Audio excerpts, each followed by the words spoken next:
mission now. I'm on a mission now. I'm on a mission now. I'm on a mission now. Hi, I'm Gordon van der Spuy, and today we are going to be tying a classic Cape pattern called the Para-RAB. RAB stands for Red Arsed Bastard. Now, this is the modern version of an old fly called a R.A.B. What makes this thing totally unique is the fact that it's probably the only fly on the entire planet that has a halo hackle of squirrel tail fibres. Now, what does that do? Number one, it gives the fly a very large search image, so it's massive, fish can see it. Number two, it provides inbuilt mobility because those squirrel fibres move in the drift. So it's a fantastic early season pattern when there's a lot of water in the system and the water's choppy. So it's great, it's a great prospecting pattern, and it's great early season. Later on in the season, when the water's lower and slower, I'll still fish it, but then I'll fish it much smaller and a lot sparser. To tie this fly, we're going to need the following. A decent dry fly hook, and I like the Gamakatsu S10. They now call them F11s. Fantastic hook, super sharp, super strong, just a general all-round fantastic hook. We then need some Coq de Leon barbs for the tail of the fly. For the body of the fly, some wild turkey biots. These I got from Stephen Hankins in the States. Magpie Materials. Squirrel tail for the halo hackle. Okay. Then we need some white polypropylene. This is a Semperfly product. Very good, fine. I like the stuff. Hackle. This I got from Bill Skelton. Fantastic stuff. Genetic hackle, and then a little bit of ice dub peacock black. And then for thread, I'm going to use Griffiths shear 14 aught. It's a very important ceremony we do in Africa before we tie any dry fly.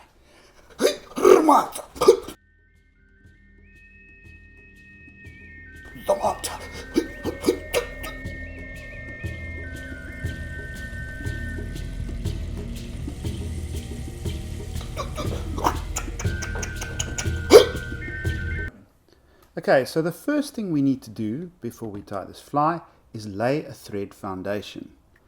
Now normally people will start at the eye of the hook and then bring the thread all the way back to the end of the shank and then come all the way back to the middle and tie their tail in from there. I'm not going to do that. I'm going to use what we call a reverse jam hitch. This saves thread. So basically we keep bulk down from the very get-go. Okay, so all it is this. It's a reverse jam hitch. So you start at the back, jam the thread in. Right, let's just get it in there.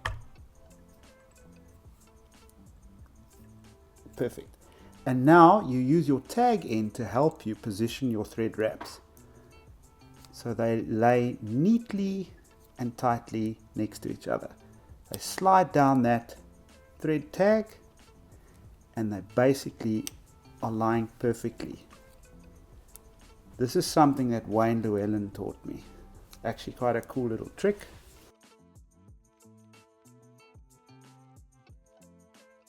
Go all the way to about there.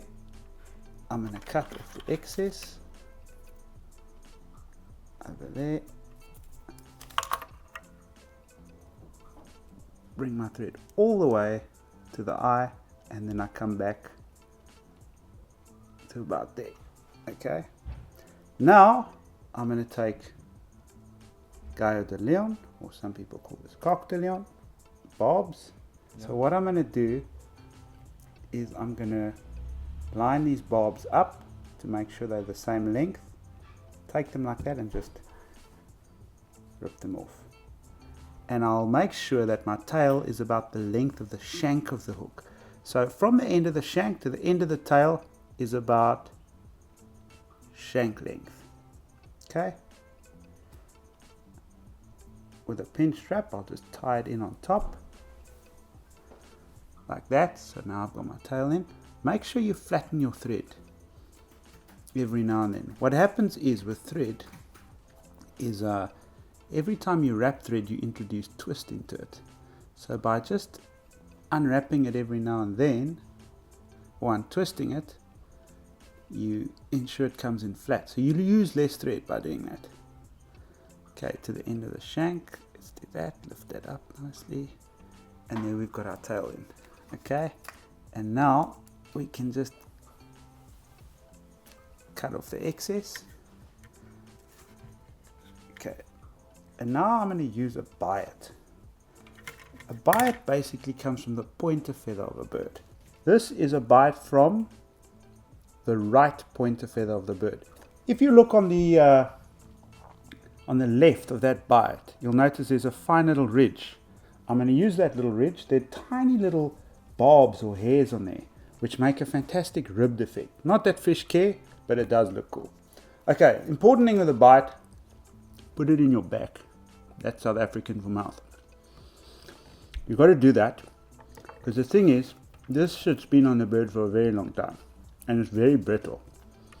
If you don't do this, this thing can crack, okay? Create immense problems.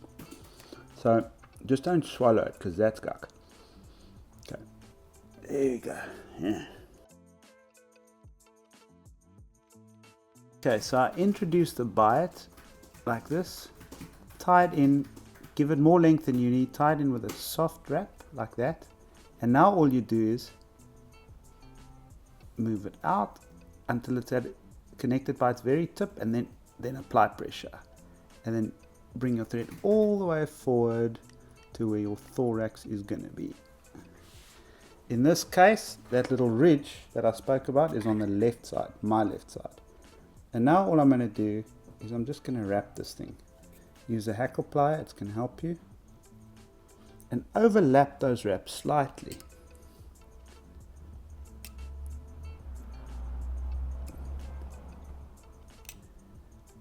Just slightly, just like this.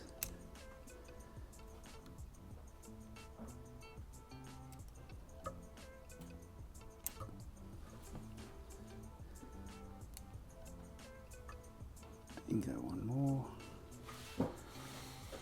And then I'm just going to tie this off like that.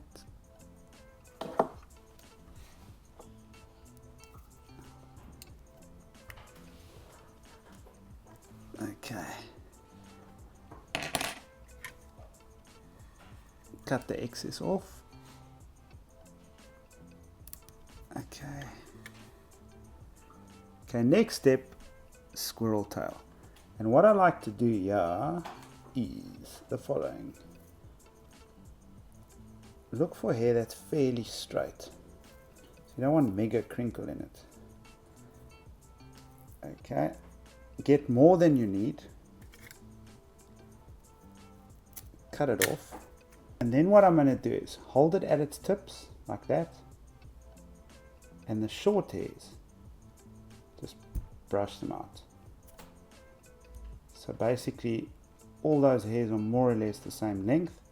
You can even do that again. Tips, get the odd hair out there again. Okay. And now what I'm going to do is I'm going to put this in my deer hair stacker. Give it a couple of taps. Okay, and just do that. So those tips are perfectly aligned. Take them out, and that's going to be basically your halo hackle eventually. Okay, at this stage you can thin this out if you want less, and it all depends on context. In low water situations, less fibers. In higher water situations, denser, more fibers. It all depends what you're faced with. So tie them differently. Don't just tie them all with thick halo hackles. Do some with thin, some with thicker, etc. The length of the halo hackle from the eye of the hook to the end of the halo needs to be the length of the tail and the hook shank combined. So So measure it, like that. Tie it in over there, just behind the eye. Pinch wrap, okay, and tie it in. And tie it in nice and tightly. So there you've got your squirrel fibres. And now, okay, I'm going to cut the butts off over there. Perfect. Okay, whip all of this down. There, okay. Now I'm going to take some polypropylene. I like the Semperfly stuff, it's nice and fine. Sometimes polypropylene fibers can be very thick. This stuff's cool. Okay. On top, bring it down and just slide it down. There. Okay. Now, 90 degrees to the hook shank. Just make a figure of 8 wrap. There. Bonk. One there. Bonk. Okay, so that's like spent wings on a mayfly almost. I like to do that because it gives me a really solid base when I tie parachute posts. Now hold this, wrap it with my left hand, gather with my right. Wrap with the left, gather with the right. So look how the fourth finger of my right hand basically just helps me out here in between wraps. That's a very easy way of doing a parachute post.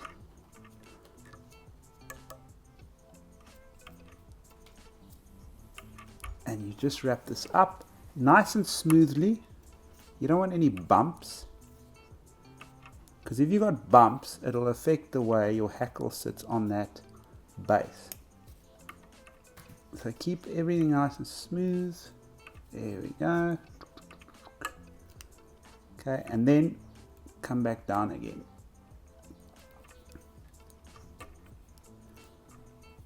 And if you've done this properly, that is fairly strong. Look at that, that thing's solid. Bonk.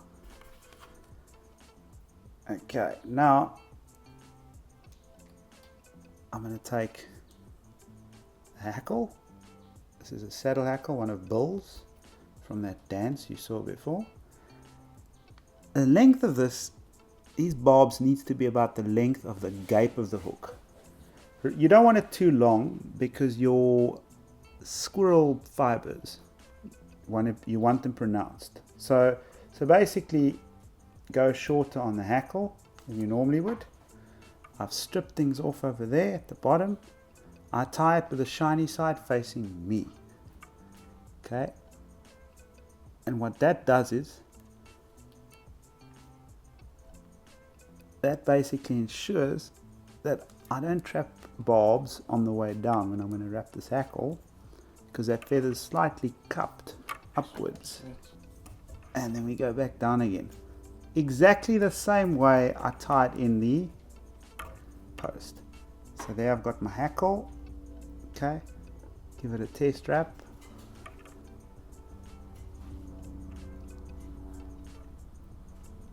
Yeah, that'll be good. Great.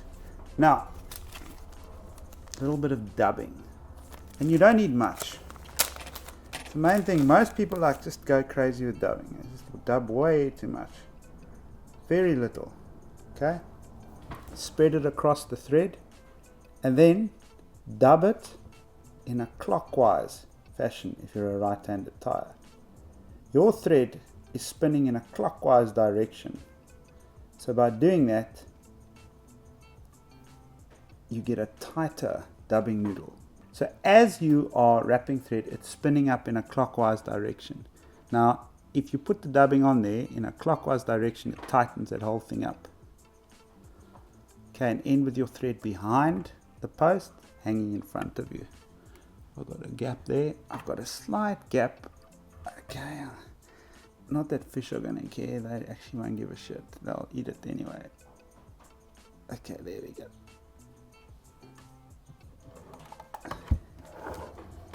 There. Okay, fantastic. Okay, so now the thread is hanging behind the post towards me. And it's hanging at the bottom of that post base for a very specific reason. And this is the reason. When I wrap this hackle in, okay, so here we go. Just wrap this hackle in.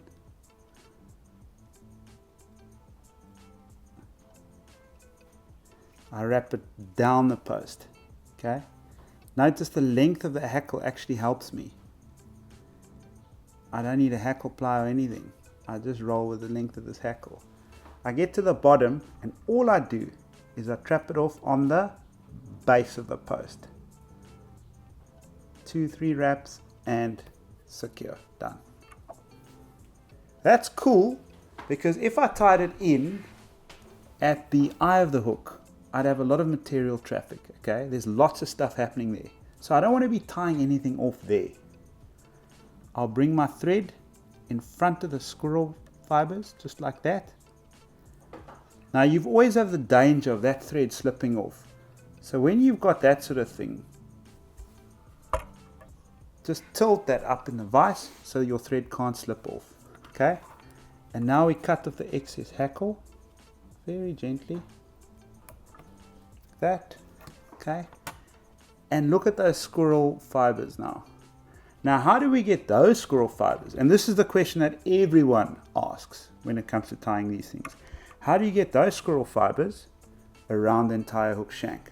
This is how you do it. Okay, so what you do is you divide these squirrel fibers on either side of the hook shank, right? And then what you're going to do is you're going to hold them there in place, just like that. Okay, and hold them quite hard. Now you've got to dam thread up against the butts of those squirrel fibers. So dam it up. You've got to do this well. If you don't do this well, they won't keep their shape when you're done with the fly. So really put the pressure in there. It's going to tilt them up. Don't worry about that. That's fine. That's quite normal. Okay. Now I'm going to let my thread just flatten out. You'll see it unspins or untwists. I can help it along a bit. Okay. And now what I'm going to do is I'm going to do a whip finish with my hands. Very cool because I can control what's happening. Notice I keep everything out the way. Try doing that with a tool, very difficult. Okay.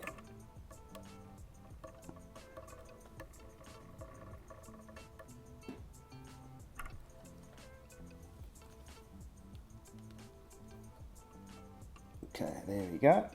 Okay, cut that off. Okay, now you see this thing looks terrible now. That's okay, no problem. I'm going to take a little bit of Sally Hansen's. Super glue actually works even better for this. And just get a little bit of glue or varnish right on that little thread head you've created. And tie it up against the butts of those little squirrel fibers. Some people even use like UV glue, it's fine. Okay. Now, this is an important thing. Take your post like this, hold it, and you can manipulate it.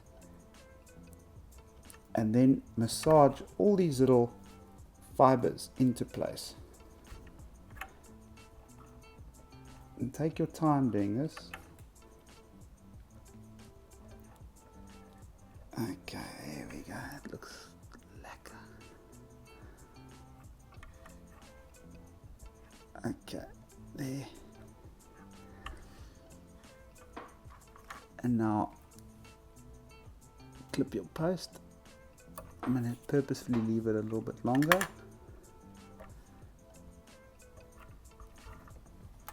And that's basically Para-RAB.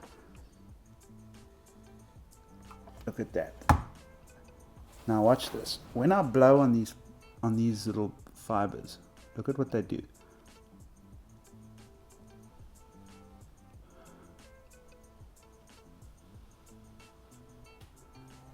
Notice the hackle, stationary, does nothing.